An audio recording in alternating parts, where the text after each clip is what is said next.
Good evening. I am your creepy counselor, and you have found yourself here in the Vale. But before I approve your visa to travel to the other side, I have something for you. The creepy counselor hands you an old photo of an oak tree in the center of a backyard. But before you go, please remember my advice. If you feel uneasy, or if they notice you at any point, run, and I will open the veil for you again. My father was a deeply terrifying human being when growing up. He never hit us, but he went out of his way to scare us into compliance. Not by using threats, but by doing strange things like hiding under our bed, making noises at night, and then telling us it was the monster that ate children who wouldn't go to sleep. I had an older brother who had a habit of sneaking downstairs at night for food, which would make my dad furious. The entrance to our attic was right outside our bedroom door, and one night, my dad took the wooden cover off and placed a terrifying Halloween mask looking down into the hall, and told us it was the attic demon waiting to grab our souls if we dared to walk past it at night. I had to hand it to my dad because it bloody worked, and my brother would be too terrified to even open the bedroom door at night. By the time I was in my teens, I think the worst thing he ever told us was that if we ever tried to sneak out at night, the monsters that lived in the house would be so angry they would kill him and our mother, and we would come back to find them hanging dead from the tree in our backyard. All I knew was fear at night growing up, and I think it had impacted me as an adult. I hate sleeping so much that if I could live without it, I would. My sleep troubles got worse when my dad died, and I moved back home to be a presence in the house for my mother. I'd often tried talking to my mother about the tricks Dad played on us as kids, but I suspected the mind games my dad played on my mom were a lot worse. When he died, she never really shed tears for him, and she almost looked relieved when he was lowered into the ground during his funeral. All she would say was that the stories he told us growing up became his nightmare, and if you say something enough, it becomes a reality you can't escape from. I had lived out of state and didn't have much contact with the family. The circumstances around my dad's death were unexpected. He hung himself from the tree he told us he would be found hanging from if we tried to sneak out. I had been back to sleeping in the room I shared with my brother as a kid. The anxiety started the same night I began hearing noises under the bed.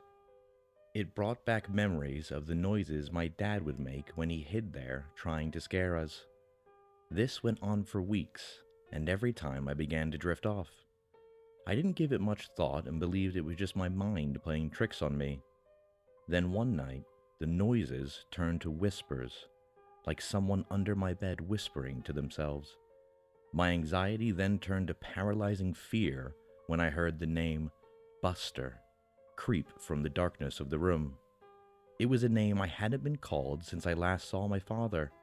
It was the nickname my dad would call me when he wasn't trying to terrify me. I lay there too frozen to move as the whispers turned to a loud taunt. Buster, Buster, it's me, Buster. As the taunting continued, I pulled myself together enough to plant my feet on the bedroom floor. I inched down slowly to look under the bed when I suddenly heard my dad's voice permeate from under the bed. Remember what will happen to you if you move from the bed. Suddenly, a deathly cold hand grabbed me by my ankle, and I let out a blood-curdling scream. I felt like that same scared child who would lie in bed every night, praying the monsters wouldn't get. I screamed until the lights in my bedroom suddenly switched on, and my mother was standing in the doorway of my bedroom, looking at me as if I had gone crazy. Maybe I am crazy, I thought to myself the following night as I tried once again to get some sleep. As I lay there, the thought of the cold hand grabbing my leg plagued my mind. As the familiar feeling of dread crept up my spine, a different sound caught my attention. This time, it came from above, like something being dragged along the floor of the attic. I could hear footsteps pacing back and forth across the ceiling. It was then I remembered what my dad would tell my brother about the demons in the attic. As an adult, it wouldn't be something to think twice about, but the fear that now gripped my soul had me doubting everything. I decided to go check the attic door outside my room. I prayed to God that the wooden cover was still in place, but to my horror, the attic was wide open. My heart was racing as I peered into the darkness. The pitch blackness of the attic was playing tricks on my mind as it morphed into grotesque shapes. Suddenly, a pair of glowing red eyes peered out from the darkness.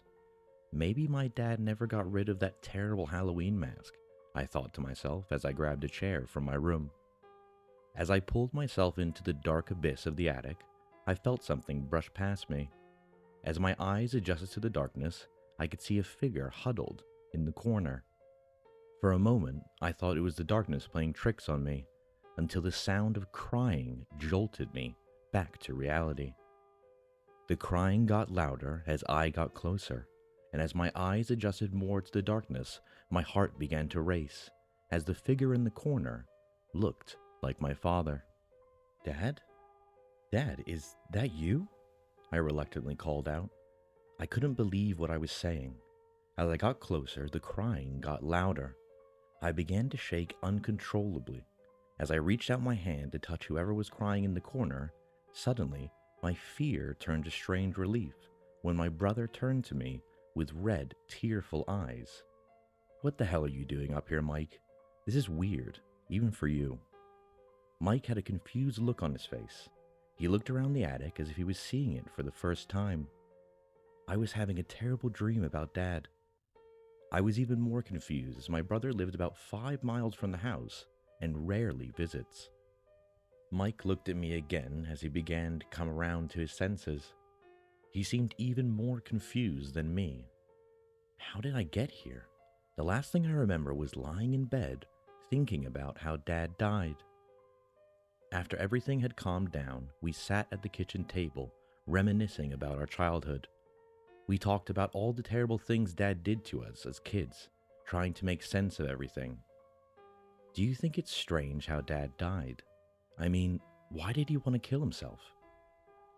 None of it made sense to me either. Although my dad was strange, he never seemed sad enough to want to kill himself. When he wasn't trying to scare us into compliance, he wasn't the worst dad. I mean, there were a few good moments, a few good memories. As we continued to talk, our mom came into the kitchen. She looked glad to see her 2 boys sitting at the table like we did when we were kids.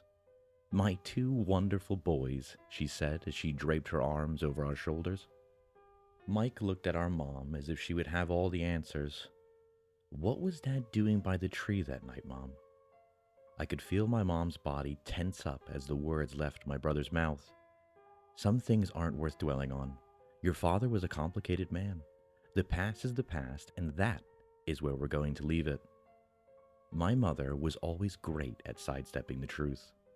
Emotions were not her strong point, but I suspect it was a defense she had built up to deal with my dad. When I was younger, I remember walking into the living room and my dad was waving a gun about while my mom begged him to stop.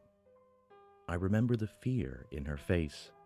Maybe I was too young to realize what was happening, but now I'm beginning to think she had it a lot worse. A few days had passed and my anxiety seemed to be getting worse. Sleeping seemed like an impossibility.